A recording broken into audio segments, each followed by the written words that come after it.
Olá, graça e paz. Que Deus continue te abençoando grandemente como já está o fazendo.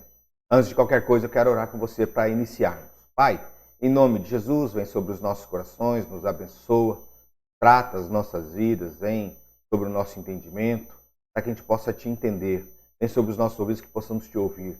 E trata o nosso coração para que possamos, ouvindo e entendendo, passemos a te obedecer em nome de Jesus. Amém e amém. Amém?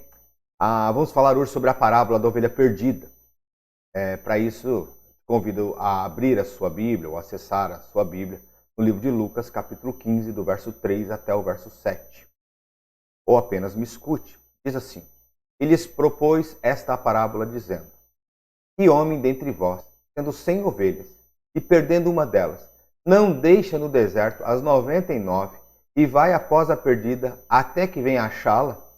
E achando, põe ela sobre os seus ombros, jubiloso, e chegando em casa, convoca os amigos e vizinhos, dizendo: Alegrai-vos comigo, porque achei a minha ovelha perdida.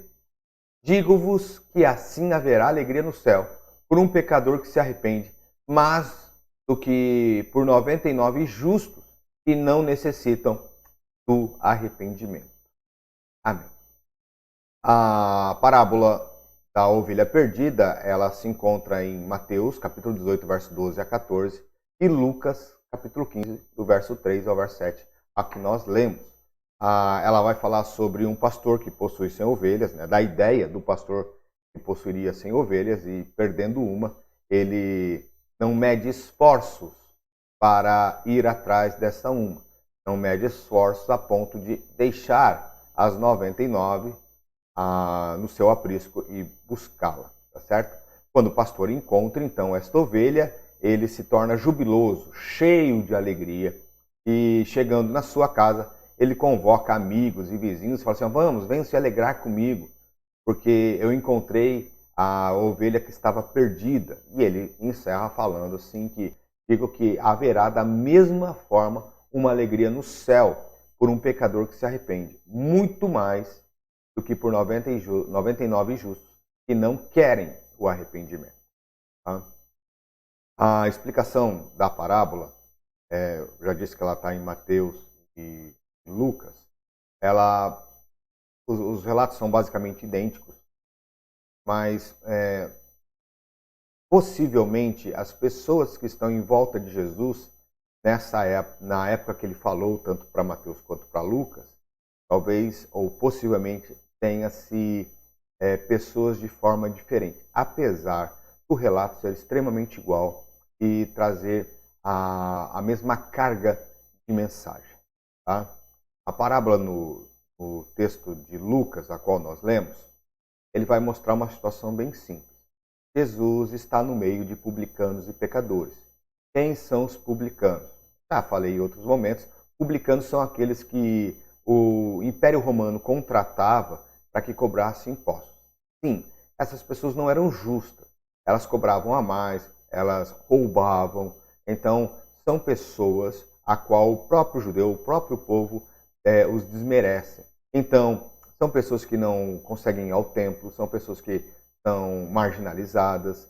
Os pecadores em si, então, são pessoas que não têm uma boa reputação. Então, os judeus em si, seja os fariseus, seja os escribas, seja os sacerdotes, eles não gostavam de estar perto dessas pessoas. É por isso que Jesus, então, é tão mal falado, porque Jesus escolheu essas pessoas para que anunciasse para elas uma boa nova, onde pudesse haver arrependimento. Tá? Jesus, então, ele tem com essa parábola o foco de falar desse Deus amoroso e salvador, que não mede esforços da parte dele para alcançar ou trazer o arrependimento a um pecador, para que esse pecador, se arrependendo, volte-se a esse Deus poderoso e cheio de amor e se curve a ele, se entregue a ele, certo? A explicação da parábola é simples. Ele está falando a uma nação de pessoas, falando exatamente assim: olha, um pastor que tem 100 ovelhas. Olha que interessante, Jesus pegando novamente algo do cotidiano. Era comum esta profissão de pastor na região. Os hebreus são costumeiramente conhecidos por criadores de ovelhas, o gado miúdo, quando a gente fala da história antiga. Jesus então está habituando uma cena para as pessoas, ou seja, está contando a história dessas pessoas para elas mesmas. Ele começa assim, ó, olhe, presta atenção, qual de vocês, se tiver 100 ovelhas, ele está contando a história dessas pessoas para elas mesmas. E quando essa ovelha, uma dessas ovelhas se perde, você não vai medir esforço para reencontrá-la. A sequência, Jesus faz questão de descrever a alegria desse pastor, desse dono de ovelha, quando reencontra sua ovelha. Ele fala assim, jubiloso, coloca nos seus ombros, volta para casa e chama amigos e vizinhos para que se alegrem com ele, falando, olha, encontrei a ovelha que estava perdida. Jesus aqui está falando desse Deus amoroso que cuida ou que vai atrás das pessoas que precisam de arrependimento. Ele indica o caminho do arrependimento e quando o arrependimento genuíno e verdadeiro acontece, ele é jubiloso e ele coloca isso no texto. Da mesma forma haverá no céu uma grande festa. O próprio Jesus, com as suas palavras, revela o tamanho deste amor, deste cuidado. No Evangelho de João, nós lemos a seguinte declaração do Senhor: eu sou o bom pastor. O bom pastor dá a sua vida pelas ovelhas. Jesus está se colocando como esse pastor amoroso que vai atrás do pecador para que ele se arrependa. Mas há uma pergunta. Então, quem são as 99 ovelhas? Aí, para falar sobre quem são as 99 ovelhas, a gente poderia ter basicamente duas ideias.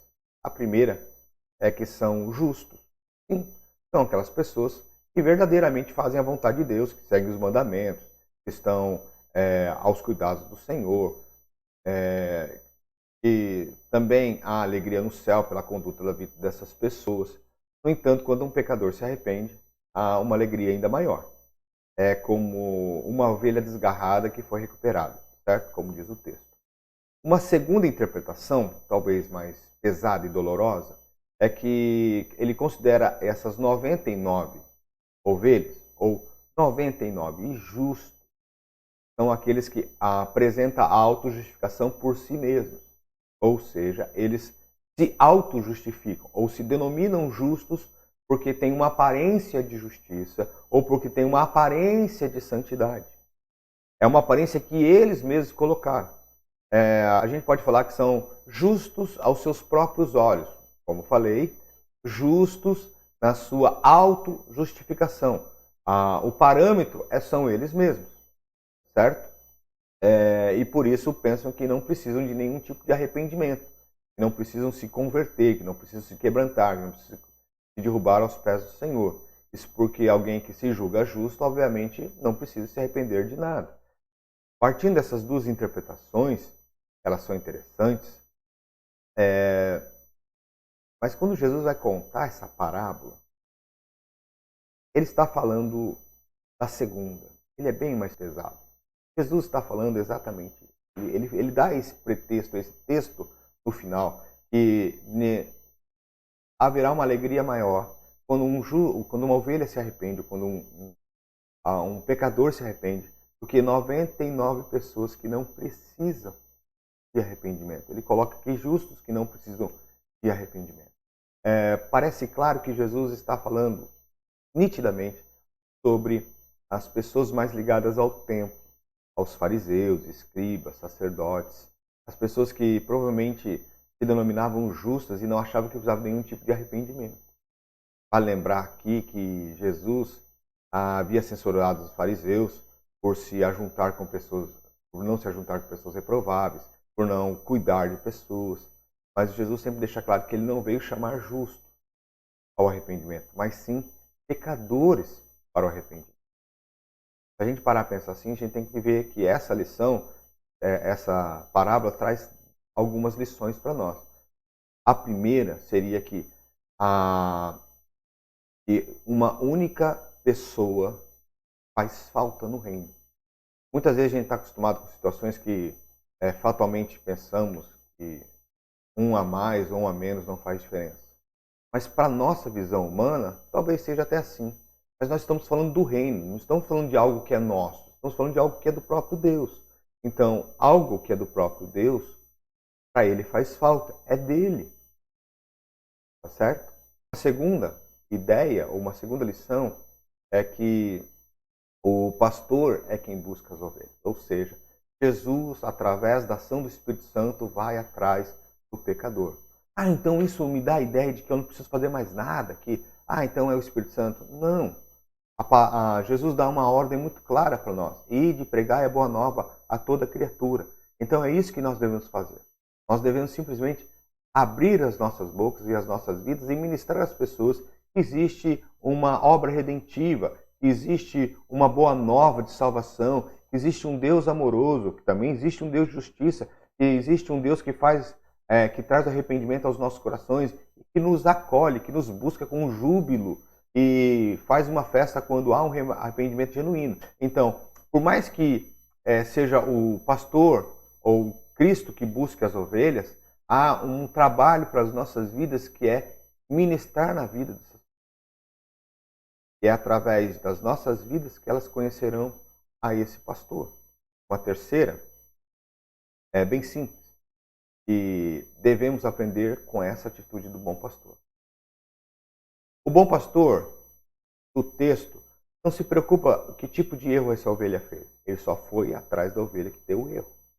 E quando encontrou, não pediu para que ela mudasse ou se transformasse. Simplesmente a acolheu, colocou nos seus ombros e levou de volta para casa, dizendo: olha, está aqui a ovelha que estava perdida.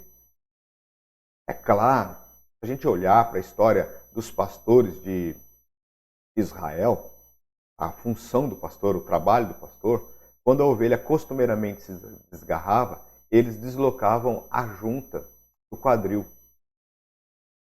Por quê? Porque daí ela não conseguia ter mais grandes movimentos, porque ela sentiria dor. Ou seja, a ideia da justiça e do juízo. Mas o que o texto está falando não é que eu e você devemos colocar justiça e juízo diante das pessoas, mas o que a gente tem que fazer é que a gente tem que ter atitudes para resgatar pessoas e mostrar para elas o arrependimento. Mostrar para as pessoas que elas precisam ser cuidadas e amadas. Fazer assim de tal forma. Então, a parábola da ovelha perdida, das 100 ovelhas que às vezes a gente fala, é exatamente isso. Eu e você vamos falar da boa nova de Cristo, para que as pessoas se quebrantem, entendam que nós devemos amar e buscar essas pessoas. Amém? Que Deus te abençoe, meu irmão. Vou chorar com você mais uma vez. Pai, em nome de Jesus eu quero te agradecer. Pedir para que o Senhor venha sobre os nossos corações e nos abençoe. Trate as nossas vidas. Faça entender que precisamos abrir as nossas bocas para falar da boa nova do Evangelho. E tratar as pessoas como pessoas que precisam de arrependimento e de vida. Então vem sobre nós, que nós possamos resplandecer a tua imagem e semelhança, para mostrar o quanto o Senhor nos amou e quanto o Senhor ama as pessoas. Vem sobre as nossas vidas, em nome de Jesus. Amém e amém.